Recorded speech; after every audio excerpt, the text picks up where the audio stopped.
Welcome everybody. Today we will zoom into the internal organization of the European Parliament. In many ways, the European Parliament is similar to national parliaments. It has committees that focus on certain policy areas and plenary sessions. In other regards, it is quite unique. For example, in terms of its 3 locations and the many languages that are spoken. But let's have a look at some of those features. The European Parliament is based not in 1, but in 3 cities. Members of European Parliament, so-called MEPs, spend most of their time in Brussels, where the committee and political group meetings and also a few so-called mini plenary sessions take place. The regular plenary sessions are held in Strasbourg, France.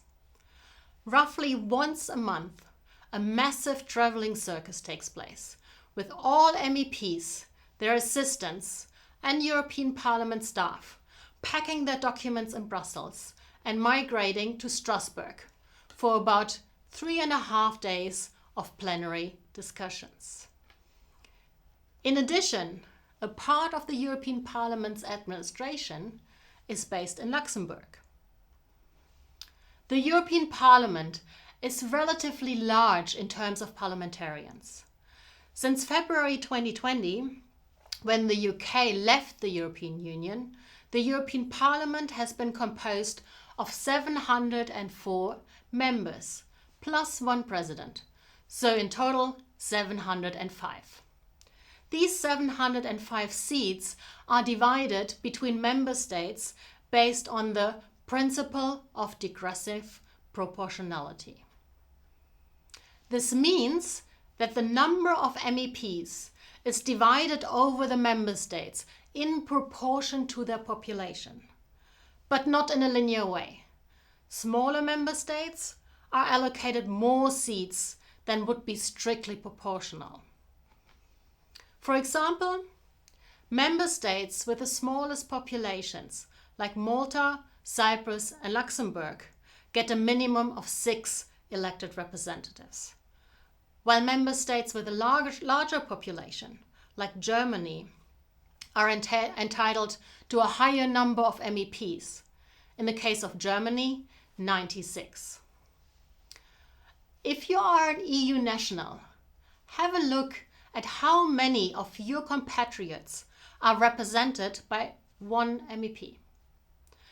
If you come from a non-EU country, just choose an EU member state and do the same. Do you think that this is a good representation? Most MEPs are members of a political group. Already in the very first meeting of the Common Assembly in 1952, did the delegates sit in political group formations rather than according to their nationalities. This has remained the custom ever since. The number, names, and members of the political groups change sometimes. But for example, the European People's Party, the Socialists and Democrats, and the Greens have existed for a long time. To form a political group, it takes at least 25 MEPs from at least 1/4 of the member states. A few MEPs are not attached to a political group. They miss out on the advantages that are associated with membership of a political group. The political groups discuss reports that are being negotiated in the different committees and the tabling of amendments in committees and plenary sessions. During votes, there is, however, no formal pressure on MEPs to vote along political group lines. The advantage of forming a political group includes financial support, speaking time in plenary, nominations for chairmanships of committees, and representation in the Conference of Presidents. About 20 parliamentary committees specialize in different policy areas, such as the Committee on Economic and Monetary Affairs, the Committee on Foreign Affairs, and the Committee on Fisheries. In these committees, the different legislative proposals and other initiatives are discussed before they are moved to plenary. The committees vary in size between about 25 to 75 MEPs. Their composition in terms of political groups reflect the general composition of the European Parliament. Each committee has one chair, 4 vice chair, a bureau, and a secretariat. The membership of a committee is determined on the basis of a proposal by the political groups and the conference of the President's proposal to plenary. The main tasks of the committees is the drafting of reports on legislative proposals and on other initiatives, and then to present them to plenary. So-called rapporteurs, who are individual MEPs, are assigned the responsibility to shepherd a legislative proposal through the negotiations within the committee. Each political party that does not have one of the rapporteurs assigns the role of a so-called shadow rapporteur to one of their members.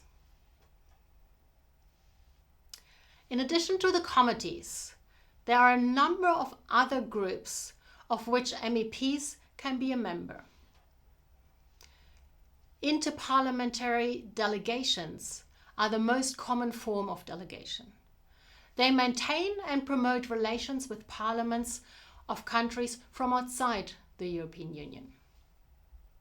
Delegations to parliamentary assemblies include, for example, the ACP, the African, Caribbean and Pacific European Union Joint Parliamentary Assembly.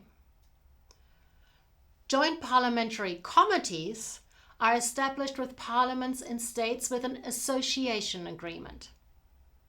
And parliamentary cooperation committees are together with states with which the European Union has a cooperation agreement.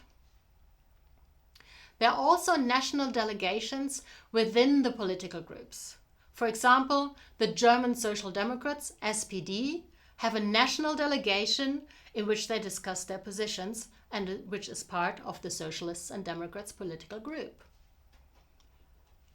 And finally, intergroups can comprise members from any political group and any committee. They are established to hold informal exchanges of views on particular subjects and to promote contacts between MEPs and civil society. Those intergroups are not formal European Parliament bodies. The European Parliament's leadership is composed of different persons and groups. First, the President of the European Parliament has an important role in directing the EP's activities, as well as representing the Parliament towards other institutions. He or she is appointed for a term of 2.5 years. The President is assisted by 14 Vice Presidents who support him or her and to whom the President can delegate tasks.